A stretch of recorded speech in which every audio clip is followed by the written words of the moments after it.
Shakespeare's Universal Appeal examined. Tuesday, April 24th, 2012, 10:30 IST, Agency, Daily Telegraph. Jonathan Bate. Britain's greatest playwright has been embraced by every age and every nation. On the anniversary of the bard's birth and death, Jonathan Bate explains why the world has claimed him for its own. After God, said the 19th century novelist André Dumas, Shakespeare has created most. No other body of writing in the history of world literature has been peopled with characters and situations of such variety, such breadth and depth. No other writer has exercised such a universal appeal.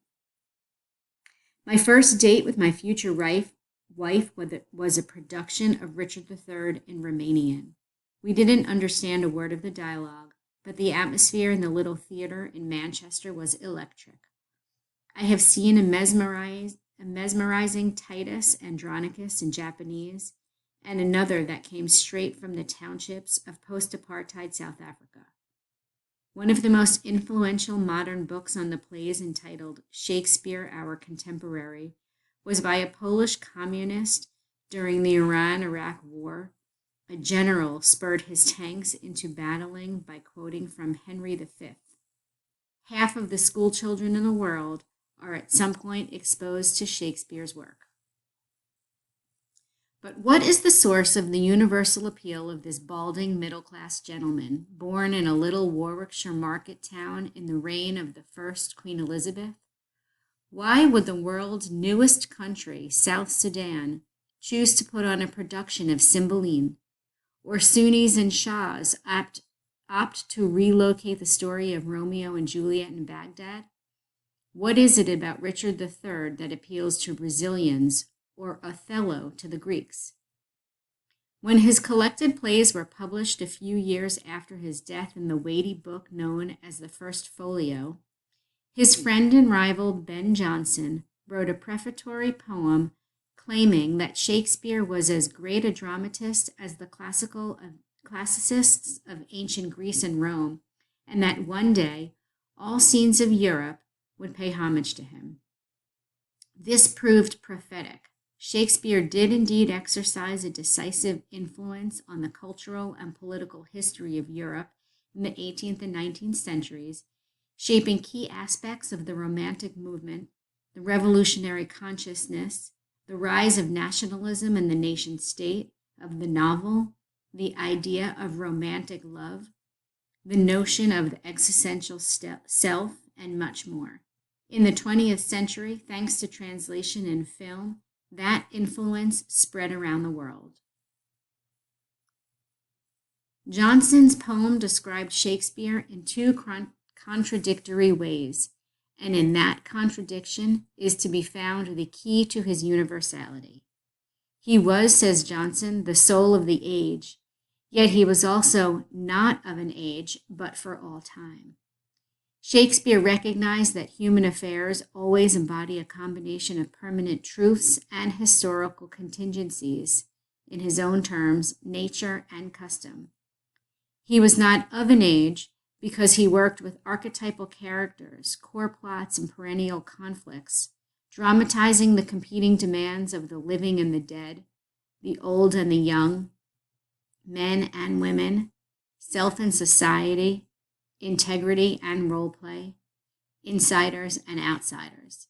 He grasped the structural conflicts shared by all societies, religious against secular, country against city, birth against education, strong leadership against the people's voice, the code of masculine honor against the energies of erotic desire. Yet he also addressed the conflicts of his own historical moment, the transition from Catholicism to Protestantism, and feudalism to modernity, the origins of global consciousness, the conflict between new ideas and old superstitions, the formation of national identity, the growth of trade and immigration, the encounter with a brave new world overseas, the politics of war, new attitudes to blacks and Muslims, new voices for women and children. Shakespeare endures because with each new turn of century, a new dimension of his work opens up before us. When King George III went mad, King Lear was kept off the stage. It was just too close to the truth.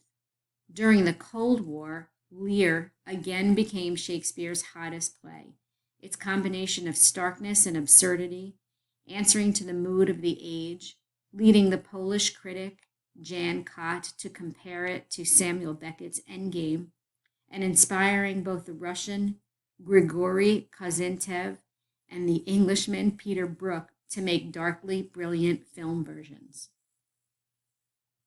Because Shakespeare was supremely attuned to his own historical moment, but never wholly constrained within it, his works lived on after his death through something similar to the Darwinian principle of adaptation. The key to Darwin's theory of evolution is the survival of the fittest. Species survive according to their capacity to adapt, to evolve according to environmental circumstances. As with natural selection, the quality that makes a really successful, enduring cultural artifact is its capacity to change in response to new circumstances. Shakespeare's plays, because they are so various and so open to interpretation, so lacking in dogma, have achieved this trick more fully than any other work of the human imagination. Shakespeare's life did not cease with the necessary end of his death 398 years ago on April 23, 1616.